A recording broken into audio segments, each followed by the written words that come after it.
All right, let's break down a ghost story that's perfect for our digital age. This is a chilling tale that went absolutely viral, and not just because it's scary. It's how it builds the suspense and delivers a twist that just knocks you out. So let's dive in and see how this masterpiece of horror unfolds. Everything, and I mean everything, that's about to happen hinges on this one simple belief.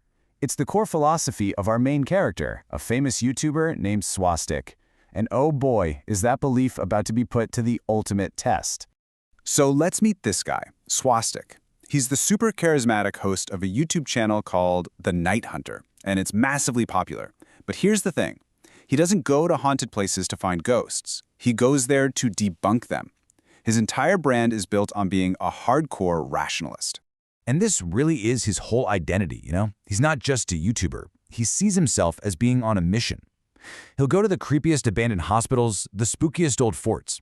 And at the end of every single video, he looks into the camera and delivers his catchphrase. He's trained millions of subscribers to be as skeptical as he is.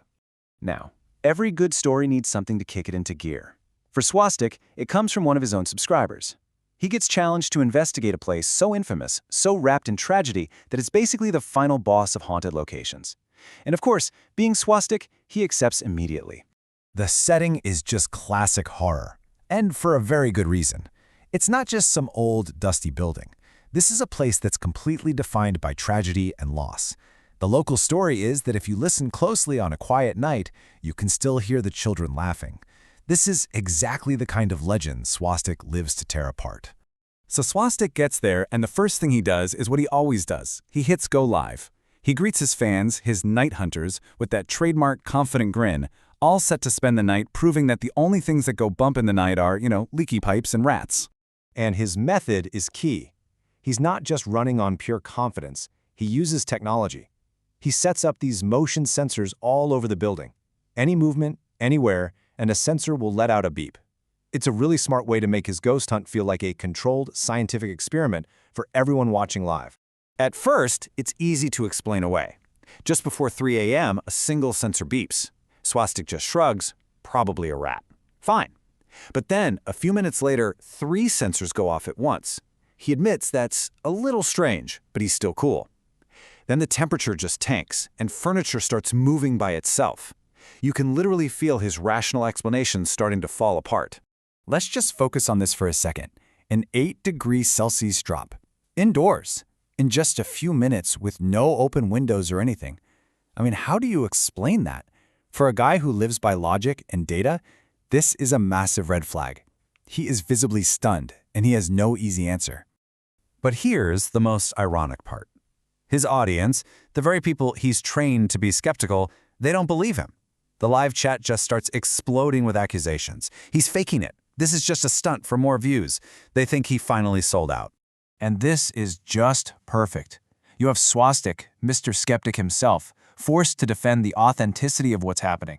He's basically yelling at his own audience, "Guys, I swear this is real."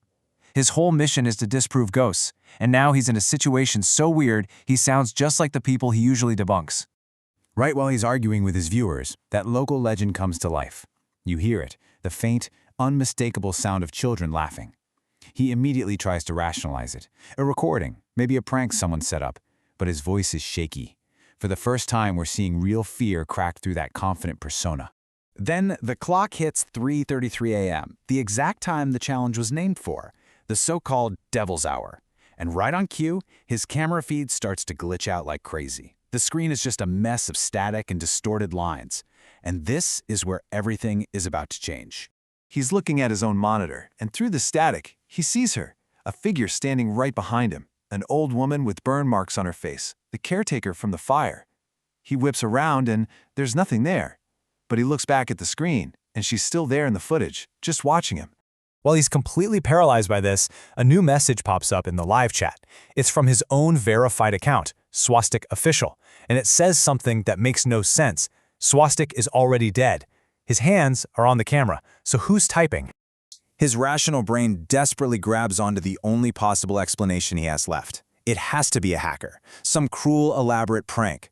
It's the last little piece of solid ground he has to stand on before the whole world gives way. And then, the final blow. Another comment from his own account pops up. almost like it's answering the thought in his head. It's no longer a prank, it's a clarification. And that's the comment that triggers something deep in his memory. Whoosh! It all comes rushing back in a flash. Not a memory from years ago, but from just a few hours ago. Driving on that dark road to the orphanage, the blinding headlights of a truck coming right at him, the sound of metal and glass. He never actually made it to the orphanage. And there it is, the twist. The ghost hunter was the ghost the whole time. He wasn't lying to his audience. He didn't even know his own reality. The entire live stream, his whole investigation, was just the confused, wandering spirit of a man who didn't realize he was already dead. With that absolutely horrifying realization, the whole story flips. Swastik is no longer the guy observing the strange events. He is the strange event. He's not in control of this hunt anymore. He's the one who's being haunted. The old woman appears again, but this time right in front of him. And she's not a monster. She's more like a guide. She explains that because his whole life was a search for a sensation, for proof of something more, his lost soul was drawn here, to a place that was overflowing with that tragic energy. She's there to help him understand. The camera clatters to the floor, but the live stream is still on, and his audience sees it happen. They see Swastik's image start to flicker and dissolve, turning transparent. The terror on his face is just gone, replaced by this look of acceptance, of peace. He finally gets it. The next day, the police find the camera, and the official report confirms the impossible. YouTuber Swastik died in a car crash at 2:20 in the morning, well before the most intense parts of his live stream ever took place. The timeline is proof that something truly unexplainable happened that night. But this leaves us with one last chilling question. The police found the camera deep inside the locked orphanage. If Swastik was a ghost, he couldn't have physically carried it in there. So who or what did? The very last frame of the video, just before it goes black, gives you a terrifying answer.